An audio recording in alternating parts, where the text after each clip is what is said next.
الحمد لله والصلاة والسلام على رسول الله وعلى آله وصحبه أما بعد درسيغاني ودرسيغي كو يوتوبناد oo kamida duruustii ku saabsanayd ahkaamta soomka darsigii ka horeeyay waxaan uga soo hadalnay waxyaabaha soomka buriya darsigeena maanta wuxuu ku saabsan yahay waxyaabaha aan soomka burin waxa jira waxyaabo aan soomka waxyeelayn aan burinayn laakiin dad badani ay i'tiqaadsan yihiin inay soomka burinayaan waxyaabahaas waxa kamid ah inuu qofku wax cuno ama wax cabo isagoo halmaansan waxaasi han noqdeen wax yar ama wax badan han noqdeen waxa uu cunay ama waxa uu cabay soomku han noqdo ama soom farad ah ama soom sunna ah nabigu alayhi salatu wassalaam wuxuu yiri man nasiya wa huwa saa'im fa akala aw sharib falyutimma sawmah fa inma at'amahu Allah wa saqah qofki halmaama isagoo sooman oo wax cuna ama wax caba soomkiisa ha dhamaystirto ilaahi baa quudiyay oo waraabiyay taasina waxay kamid tahay naxariista ilaahay oo adoomadiisa u galay oo qofka wixii halmaan uu ku sameeyo aan loo qabanayn laakiin qofkii waxa waajib ku ah inuu ka istaago wixii mar alla markuu xasuusto hadduu cuntadii afka ku haystay inuu tufo uusan laqin uusan sii macaansan baa laga rabaa waxa cuntada iyo cabitaanka la mid ah waxyaabihii soonka burinayo aan soo marnay wax kamid ah hadduu qofku sameeyo halmaan ahaan uu sameeyo isaguna soomkiisu ka buri maayo waxaa la mid ah haddii qofka lagu qasbo cuntadii iyo cabitaankii ama lagu habo ama lagu qulaamiyo afka la qabtay biyihii baa lagu shubay si khasaba ama waaba lagu khasbo waxa la yiri cun ama cab hadii kale waxba lagu yeelaya iyaduna soomkiisa wax u dhibi mayso waxa kaloo la mid ah oon soomkii waxba u dhibayn qofka jaahilka ka ah waxaana inay xaraam ka yihiin inuu cuntadan cuno ama cabitaankan cabo isagoo sooman inay xaraam ka yihiin laakiin waxa shardiya jahligaasi inuu yahay jahli loogu cudur daarayo sida qof hadda soo islaamay mar dhow soo islaamay oo ahkaamti islaamka aan baran wali ama qof ku barbaaray meel cilmiga iyo ahlkiisa ka fog ku barbaaray oo war ka hayn waxyaabaha soomka buriya hadduu si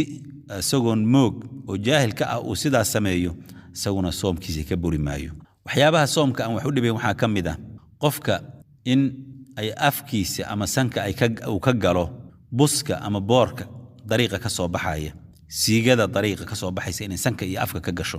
ama hadii uu mesela ka shaqeynayay dhismo oo kale uu ka shaqeynayay buski iyo shamiitadii iyo wixii ka soo baxay in sanka iyo afka ka galaan waxba u dhibi mayso sidoo kale hadii qofkii buunshe ama burki oo kale qofka ka shaqeynayo mesela makiinada cuntada shiido kale hadii wixii ay ku soo bidaan oo sanka ka galaan wax ka dhibi mayso sidoo kale wax ka dhibayn qaaca ka soo baxa cuntada qofka cuntada karinaya qaaca ka soo baxaya ama dadka warshadaha ka shaqeeya qaaca ka soo baxa ama dadka foornooyinka ka shaqeeya oo kale qaaca ka soo baxaya hadduu sanka ka galo isagoo qofku isagu ursan oo isagu u qasdin waxa sanka ka galaya waxba u dhibi maaya sidoo kale waxba u dhibayn qofka hadii xasharaad dulduulaya sida tiqsiga ama kaneeco ay dalaq tirada afka uga cararto ama sanka ka gasho ayana wax u dhibi mayso waxyaabaha aan soomka burinayn waxba u dhibin waxa kamid ah qofka cuntadii ilkihiisa ku hartay afkiisa ku hartay ilkaha dhexdooda ku hartay haday candhuufta raacdo wax uusan tufi karin oo uusan asagu markaas arkayn haday candhuufta inta raacaan ay uu laqo sida ku laqo iyaduna wax ka dhibi mayso lidaalika waxa wanaagsan qof markuu cuntada ama saxuurto oo kale inuu luqluqdo ama uu ka cadaysado ayaa wanaagsan laakiin hadii wax inta ilkaha dhexdooda ku haraan ay candhuufta saa ku raacaan waxba ka dhibi mayso waxyaabahan qofka wax ka dhibayn soomkiisa wax yeelan waxa kamid ah candhuuftiisa inuu laqo qofku candhuufta daahirka ah oo wax cuntaahi la socon iyo wax najaasa midna aysan la socon qofku hadduu laqo waxba soomkiisa yeeli mayso dad badan waxa jira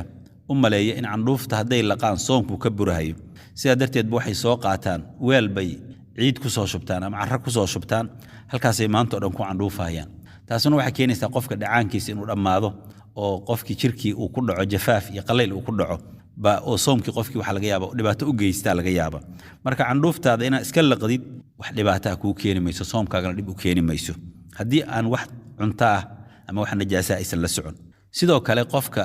balqamka ama xaakada ka soo go'day sanqarorka kale ka timid haday u degto dhuunta u degto wax dhibaato ma leh oo qofkii ay sidaas u gasho caloosha u gasho laakiin haddii ay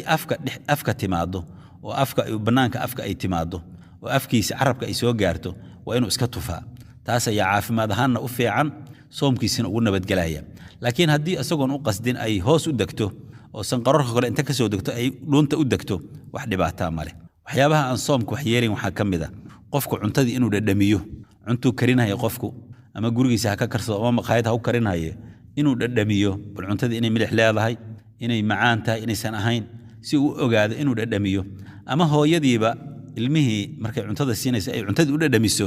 ayaduna waxba dhib ma leh laakiin wuxuu iska ilaalinayaa inuu wax kamid ah laqo waxyaabaha aan soomku wax u dhimin waxa kamid ah qofku inuu cadaysado wax ka dhibi mayso hadduu rabo ha isticmaalo macjuun ama daawada cadayga ha isticmaalo laakiin wuxuu iska ilaalinayaa wax kamid ah macjuunkii ama daawadii cadayga in ay u gudbaan oo uu laqo ayuu iska ilaalinayaa laakiin hadduu ku cadaysado wax dhibaato ma leh waxyaabaha aan soomku wax u dhimin waxa kamid ah indhakuusha qofku hadduu indhakuusho xataa haddii uu indhakuushii dhuuntiisa uu ka helo uu ka dhadhansado waxba u dhibi mayso sidoo kale goojada indhaha lagu shubo iyaduna wax ka dhibi mayso oo indhakuushi way la mid tahay hadduu qof goojo indhaha iskaga dhibciyo wax dhibaato ma leh soomkiis wax u yeeli mayso waxaa ka mid ah waxyaabaha aan soomka wax yeelayn qofku inuu istoobo toobinka waxba u dhibi mayso waxaa la mid ah toobinka qofka haddii dhiig laga qaado baaritaan buu leeyahay caafimaad marka dhiig baa laga qaaday ama qof buu ugu tabarucay oo qof buu dhiig u shubay iyaduna wax dhibaato ma leh laakiin waxa wanaagsan toobidda ama dhiig shubidda dadka dhiigga loo shubo inuu habeenkii qofku u dhigto sababta waxa laga yaabaa qofka markii la toobo ama dhiig uu shubo qof u shubo inuu daciifo soomkii awoodi waaya dhici karta marka sidaa darteed inuu habeenkii u dhigto ayaa fiican waxyaabaha aan soomka wax u dhibin waxaa ka mid ah sangorarka qofkii haddii sankiisa dhiig ka yimaado sangorar uu ka yimaado asna wax u dhibi mayso sidoo kale haddii qofku dhaawac jirkiisa ku dhaco oo dhiig ka yimaado ayana wax u dhibi mayso qofkii hadduu ilig iska saaro oo sidaa dhiig uga yimaado iyaduna soomkiisa wax u dhibi mayso laakiin waa inuusan dhiiggii laqin sidaa darteed waxa wanaagsan hadduu qofku ilig iska saarahay inuu habeenkii u dhigto haddii uusan u adkaysan waayin oo dhibaato aysan ka soo gaarayn inuu habeenkii ka dhigto sababtoo khatar wuxuu u yahay dhiiggaas inuu laqo waxyaabaha aan soomka burinayn waxaa ka mid ah qofkii inay hurdada asagoo hurda inay mani ka timaado biyihii qubayska waajibinahay inay hurdada uga yimaadaan waxba u dhibi mayso ama fakar uu ku fakaray ay uga yimaadaan ama fiiro uu wax fiiriyey ay uga yimaadaan laakiin hadday uga yimaadaan ficil asagu uu sameeyey waxbuu taabtay ama waxbuu dhunkaday sidaa uga yimaadaan taas waxa weeye waa ka burahay soomku waa ka burinaysa waxyaabaha aan dhibka lahayn oo soomku wax u dhibin waxaa ka mid ah qofku asagoo qubays waajiba lagu leeyahay inuu waabariisto waagii u bariyo oon weli ka qubaysan qubays waajibaha lagu lahaa janaabo ayuu qabay ama qofkii dumarka ahayd baa dhiiggii ka go'ay iyo nifaaskii iyo xaydkii ka go'een laakiin qubayskii ma qubaysane waagii baa u bariyey iyagoon weli qubaysan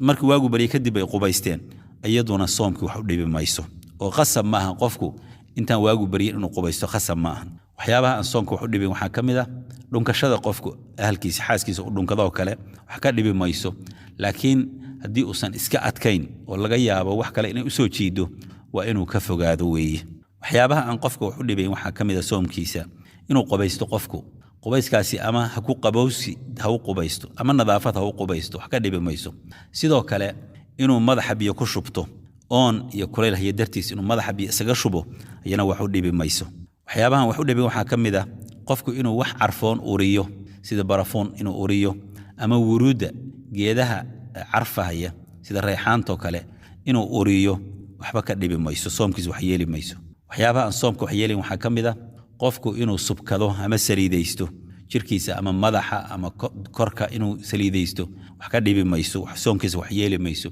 sidoo kale inuu kareem isticmaalo jirkiisa kareem marsado wax ka dhibi mayso boomaato inuu isticmaalo wax ka dhibi mayso kareemka faruuryaha loo isticmaalo qofku markay faruuryuhu ay qalalaan lagu jilciyo inuu isticmaalo waxba u dhibi mayso sidoo kale xataa kareemka dumarku ay isku qurxiyaan oo faruuryaha marsadaan waxba u dhibi mayso soomkii qofkii soomkiisa wax u dhibi mayso darsigeena maanta inta ayuu ku egyahay sallallahu wasallam ala nabiyina muhammad wa ala alihi wa sahbihi ajma'in